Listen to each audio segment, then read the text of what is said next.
بسم اللہ الرحمن الرحیم اللہم صلی علی محمد وعلی آل محمد کما صلیت علی ابراہیم وعلی آل ابراہیم انک حمید مجید۔ حدیث نمبر 7۔ ایک آدمی نے نبی صلی اللہ علیہ وسلم سے سوال کیا کہ اسلام کی کون سی خصلت بہتر ہے؟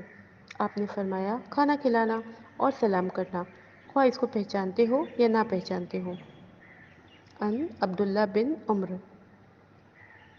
تو حدیث میں جو بات ہے کہ بہترین اسلام کون سا ہے، بہترین خصلت اسلام کی کون سی ہے، جب ہم دیکھتے ہیں تو نبی صلی اللہ علیہ وسلم سے جب پوچھا گیا کہ بہترین اسلام کیا ہے تو آپ نے مختلف لوگوں کو مختلف جوابات دیے۔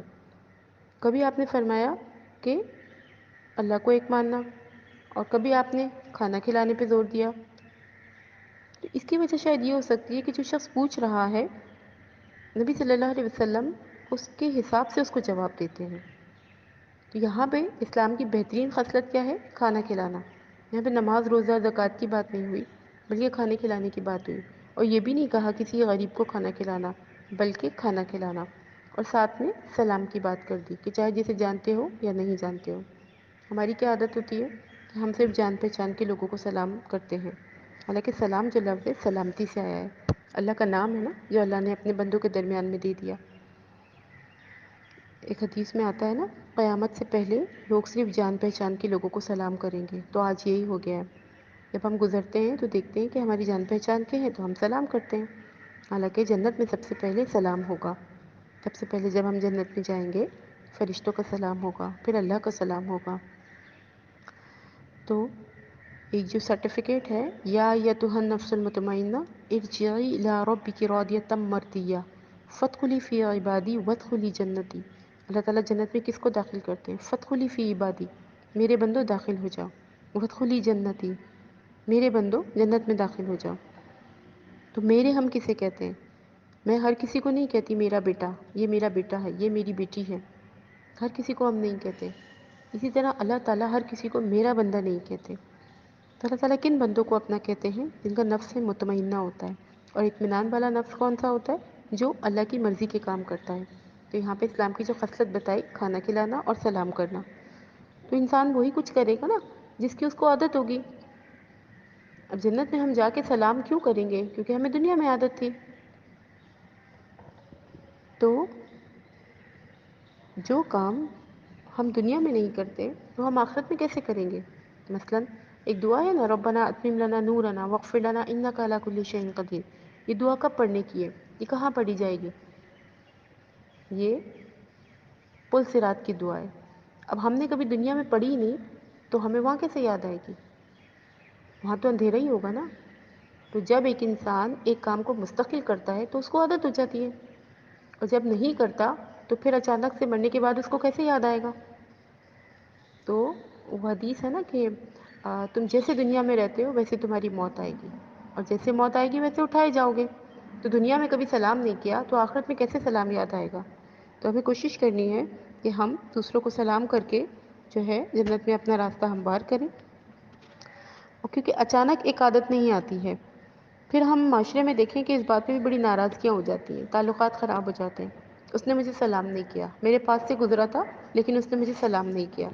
تو کسی کو اگر ہم سلام کرتے ہیں تو وہ خوش ہوتا ہے کہ اس نے مجھے سلام کیا۔ نبی صلی اللہ علیہ وسلم کی عادت تھی کہ جب گزرتے تھے تو بچوں کو خود سلام کرتے تھے۔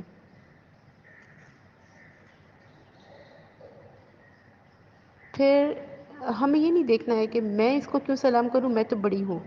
نبی صلی اللہ علیہ وسلم کی سنت سے ثابت ہے کہ آپ بچوں کو خود کرتے تھے سلام۔ ایک اور چیز معاشرے میں دیکھی گئی ہے کہ میں اس کو سلام کیوں کروں، میں نے تو جب بھی سلام کیا اس نے مجھے جواب ہی نہیں دیا۔ تو ہم یہ نہ دیکھیں کہ وہ کیا کر رہا ہے، ہم یہ دیکھیں کہ ہم تو اپنا عمل کر لیں نا۔ اگر میں اس کو سلام کر رہی ہوں، وہ جواب نہیں دے رہی، اور میں پھر سلام کرنا بند کر دیتی ہوں، تو مجھ میں اور اس میں کیا فرق رہ جائے گا؟ تو ہم اپنا کام کرتے رہیں، کیونکہ حدیث کہتی ہے نا، تم جب کسی کو سلام کرتے ہو تو 10 نیکیاں ملتی ہیں۔ تو ہم تو اپنی نیکیاں کما رہے ہیں نا۔ یہ بھی ہمیں پتہ ہے کہ السلام علیکم کہنے پہ 10 نیکیاں، ورحمۃ اللہ وبرکاتہ۔ تو اس طرح سے نیکیاں جو ہیں 10 20 اور 30 جو ہے وہ بڑھتی جاتی ہیں۔ تو بہرحال اللہ تعالیٰ نے جو ہے وہ سلام کو بہت پسند کیا ہے۔ سلام کا مطلب ہی سلامتی ہے کہ تم امن میں آ گئے ہو میری طرف سے، یعنی میں تمہیں نقصان نہیں پہنچاؤں گا۔ وہ کھانا کھلانے کی جہاں تک بات ہے، تو جب انسان کسی کو کھانا کھلاتا ہے تو سامنے والا خوش ہو جاتا ہے، اور اللہ تعالیٰ نے بھی اس چیز کو پسند کیا ہے کہ ایک شخص جو ہے وہ دوسرے کو کھانا کھلائے۔ حدیث میں آتا ہے نا کہ اگر تمہارا پڑوسی بھوکا ہے اور تم پیٹ بھر کے کھانا کھاتے ہو تم مومن نہیں ہو، یعنی ایسے شخص کو پسند ہی نہیں کیا گیا۔ تو بہرحال ہم جو ہے وہ کتاب الایمان پڑھ رہے ہیں، تو ایمان کا حصہ ہے کہ دوسروں کو سلام کیا جائے تاکہ ہم اس کو یہ بتا دیں کہ تم میری طرف سے امن اور سلامتی میں ہو۔ پھر حدیث نمبر 8 ہے، نبی صلی اللہ علیہ وسلم نے فرمایا، تم میں سے کوئی شخص اس وقت تک مومن نہیں ہو سکتا جب تک کہ اپنے مسلمان بھائی کے لیے بھی وہی پسند نہ کرے جو اپنے لیے پسند کرتا ہے۔ یہ حضرت انس رضی اللہ تعالیٰ عنہ سے نبی صلی اللہ علیہ وسلم نے فرمایا۔ اس کا مطلب ہے کہ نبی صلی اللہ علیہ وسلم دوسروں کے لیے بھی وہی پسند فرماتے ہیں جو انسان اپنے لیے پسند کرے۔ بعض اوقات ایسا ہوتا ہے کہ ہم ایک چیز خریدتے ہیں، ہماری کوشش ہوتی ہے کہ محفل میں سب سے اچھی لگوں، میرا لباس سب سے اچھا ہو، میرے بچے سب سے اچھے ہوں، میں کھانا سب سے اچھا کھاؤں، میری اولاد کی تعلیم سب سے اچھی ہو، میری معاشرے میں سب سے زیادہ عزت ہو، میں اگر بری بھی ہوں تو کوئی مجھے برا نہ کہے، میں غلط بھی ہوں تو کوئی مجھے غلط نہیں کہے۔ اب یہاں ایک بات اہم ہے کہ میں اپنے لیے تو سب کچھ چاہ رہی ہوں کہ میری ہر چیز اچھی ہو، لیکن میں دوسروں کے لیے یہ نہیں چاہتی۔ ایک چھوٹی سی مثال ہے کہ جب ہمارے گھر کوئی آتا ہے ہم کچھ سرو کرتے ہیں تو کیا ہم وہ چیز خود کھانا پینا پسند کرتے ہیں؟ اکثر لوگوں کو دیکھا گیا ہے کہ گلاس اٹھائے اس میں شربت دے دیا، یا پلیٹ اٹھائیں ایسے اس میں سامان رکھ کے کھانے پینے کو مہمان کو دے دیا۔ ہم کہاں کھائیں گے، یہی تو کھائے گا۔ تو ایسا نہیں ہونا چاہیے۔ ہم جب کبھی کسی کو چیز دیں تو ہم یہ سوچ لیں کیا میں یہ اپنے لیے پسند کروں گی۔ اسی طرح ہم کسی کو مشورہ دیتے ہیں تو کیا ہم جو اس کو مشورہ دے رہے ہیں اپنے لیے پسند کریں گے؟ وہ کسی کو جو صلاح مشورہ دیتے ہیں، کوئی بات بتاتے ہیں، تو کیا ہم اپنے لیے پسند کریں گے؟ پھر یہ کہ کیا ہم یہ چاہتے ہیں کہ میں اپنے گھر میں خوشی کروں، سب آئیں اور خوش ہوں؟ ضرور چاہوں گی، لیکن کیا میں دوسروں کی خوشی میں خوش ہوتی ہوں؟ دوسروں کی محفل میں غصہ کرتی ہوں، ناراض ہوتی ہوں، نخرے دکھاتی ہوں؟ تو بہرحال یہ جو حدیث نمبر 8 ہے وہ ہمیں یہ بتاتی ہے کہ مومن ہونے کے لیے ضروری ہے کہ جو ہم اپنے لیے پسند کریں وہی دوسروں کے لیے پسند کریں۔ یہاں پہ اسلام جو ہے وہ ہمیں اس حدیث کے ذریعے برابری کا درس دیتا ہے کہ تمام لوگ جو ہے وہ برابر ہیں۔ صدق اللہ العظیم۔